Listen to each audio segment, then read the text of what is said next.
आदेश आता है एसएचओ को फलानी फलानी जगह फलाने फलाने नेता की के आम आदमी पार्टी के नेता की मीटिंग डिसरप्ट करनी है और पुलिस वहाँ पे बाकायदा लेके जाती है बीजेपी के गुंडों को। आज ये छोटा सा लड़का दिल्ली के पंजाबियों को, पंजाब के पंजाबियों को चुनौती देने चला है। हम इसका सख्त विरोध करते हैं और हम कहते हैं कि अमित शाह जी को इसके लिए माफी मांगनी चाहिए। जिस तरह से गुंडागर्दी और हिंसा भारतीय जनता पार्टी फैला रही है, ये जो आतिशी जी ने कहा, ये वारदातें केवल उनकी विधानसभा तक सीमित नहीं है। पूरी दिल्ली के अंदर मेरे पास न जाने कितने हमारे कैंडिडेट्स आ चुके हैं। मेरी अपनी विधानसभा में, राजेंद्र नगर में, इधर उधर कई जगहों पर हमने देखा है और शिकायतें आ रही हैं कि भारतीय जनता पार्टी पूरी तरह से गुंडागर्दी के ऊपर उतरी हुई है। कोई भी पार्टी या कोई भी कैंडिडेट हिंसा क्यों करता है? उसे हिंसा करने की ज़रूरत क्यों पड़ती है?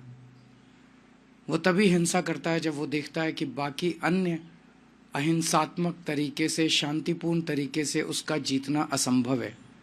जब उसके पास कोई नैरेटिव नहीं होता, जब जनता उसके साथ नहीं होती, जब जनता उसकी बात नहीं सुन रही होती, तब वो फिर हिंसा पे उतारू होके येन केन प्रकारेन वो चुनाव जीतने की कोशिश करता है।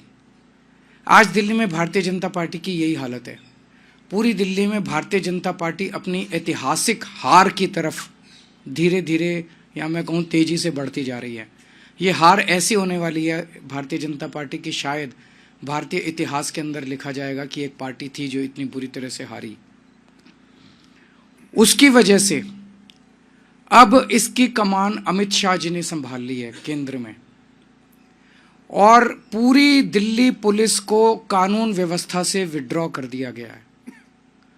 और पूरी दिल्ली पुलिस को विड्रॉ करके उनको केवल और केवल भारतीय जनता पार्टी के चुनाव प्रचार में करने में, पूरी दिल्ली पुलिस अब भारतीय जनता पार्टी का चुनाव प्रचार कर रही है। और चुनाव प्रचार कैसे कर रही है?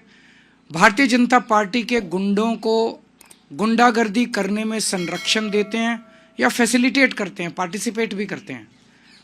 पूरे खुलेआम गुंडागर्दी चल रही है, पैसे बांटे जा रहे हैं, सामान बांटे जा रहे हैं, साड़ियाँ बांटी जा रही हैं, और पुलिस वहीं खड़ी होती है। पुलिस बाकायदा लोगों को लाइन में खड़ा करा के प्रॉपरली उनको सामान दिलवाती है, प्रॉपरली पैसे दिलवाती है, चेक करती है। वोटर हो तो सामान लो, वोटर नहीं हो, वोट नहीं बना हुआ तो पुलिस बाकायदा चेक कर करके सामान बंटवा रही है। तो पुलिस के संरक्षण में पूरी दिल्ली से दिल्ली पुलिस को विड्रॉ कर लिया गया कानून व्यवस्था से। और इसलिए हम देख रहे हैं पिछले कुछ दिनों में किस तरह से पहले से ही चरमराई हुई थी दिल्ली की कानून व्यवस्था, अब तो पूरी तरह से ध्वस्त हो चुकी है दिल्ली की कानून व्यवस्था, क्योंकि दिल्ली के लोगों के संरक्षण देने के लिए, उनको सुरक्षा देने के लिए कोई पुलिस अवेलेबल नहीं है। सारी दिल्ली पुलिस केवल और केवल भारतीय जनता पार्टी को, गुंडागर्दी को संरक्षण देने के लिए लगी हुई है। मेरी एक दो एसएचओ से बात हुई, उन एसएचओज ने मुझे जो बताया वो इतना खतरनाक है कि आप सुन के आपके रोंगटे खड़े हो जाएंगे। उन्होंने कहा जी सीधे एमएचए से आदेश आ रहे हैं, बीच में कोई सीपी नहीं है, कोई डीसीपी नहीं है, कोई स्पेशल सीपी नहीं है, कोई एडिशनल सीपी नहीं है, सीधे एमएचए से आदेश आता है एसएचओ को फलानी फलानी जगह फलाने फलाने नेता की के आम आदमी पार्टी के नेता की मीटिंग डिसरप्ट करनी है। और पुलिस वहाँ पे बाकायदा लेके जाती है बीजेपी के गुंडों को, अपने संरक्षण में वहाँ पे गुंडागर्दी करवाती है। दिल्ली के अंदर अब केवल आम आदमी पार्टी नहीं, कोई पता चल जाए कि आम आदमी पार्टी का समर्थक है, आम आदमी पार्टी का वोटर है, उसको भी नहीं बख्शा जा रहा, उसको डराया जा रहा है। जैसे अभी इन्होंने कहा, धमकाया जा रहा है, डराया जा रहा है।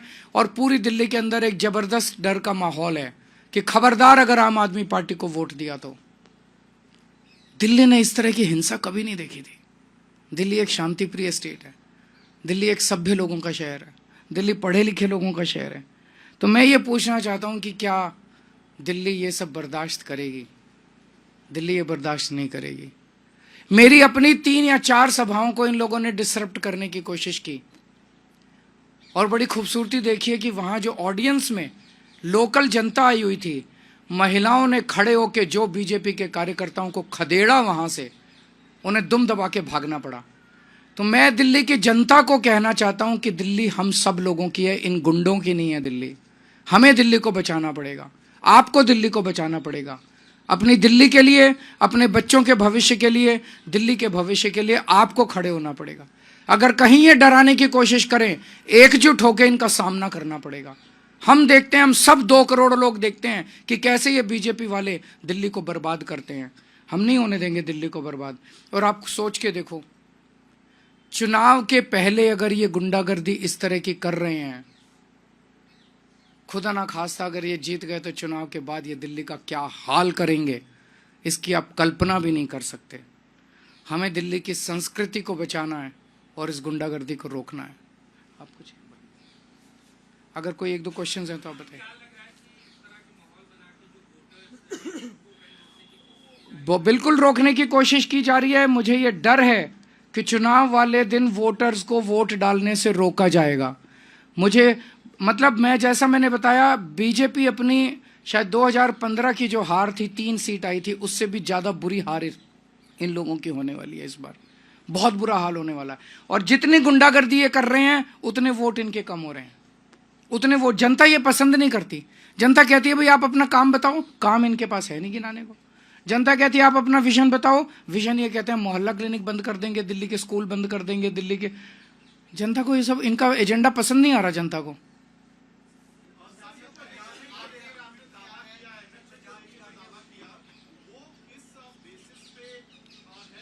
आपको सारे बता दिए, जो एक डेट वाइज, आदमी वाइज इंसिडेंट्स बता रही हैं आतिशी जी। दिल्ली की सीएम आपको इंसिडेंट्स बता रही हैं। उन्होंने लिखित में चुनाव आयोग को शिकायत की है। इनको सबको गिरफ्तार किया जाए। जिन जिन लोगों का नाम अभी आतिशी जी ने लिया, अगर चुनाव दिल्ली में निष्पक्ष होने हैं, कम से कम चुनाव तक इन लोगों को गिरफ्तार करके अंदर रखा जाए। अदरवाइज तो ये खुलेआम है कि पुलिस तो हमारी है। जब सैया भय कोतवाल तो डर काहेगा।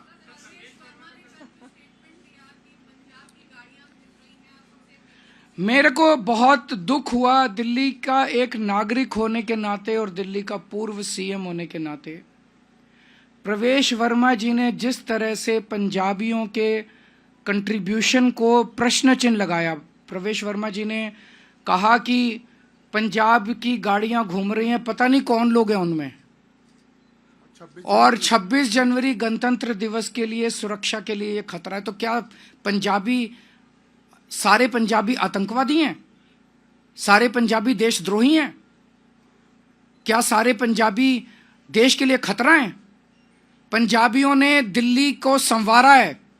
पंजाबियों ने आज जो दिल्ली है जिस स्तर पे, उसमें पंजाबियों का बहुत बड़ा कंट्रीब्यूशन है।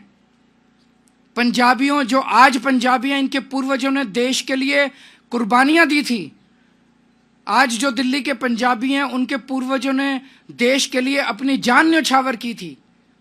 1947 में जब पार्टीशन हुआ था, लाखों पाकिस्तान से रेफ्यूजी दिल्ली आए थे। उन्होंने न जाने कितनी यातनाएं और कितनी दुर्दशा झेली थी।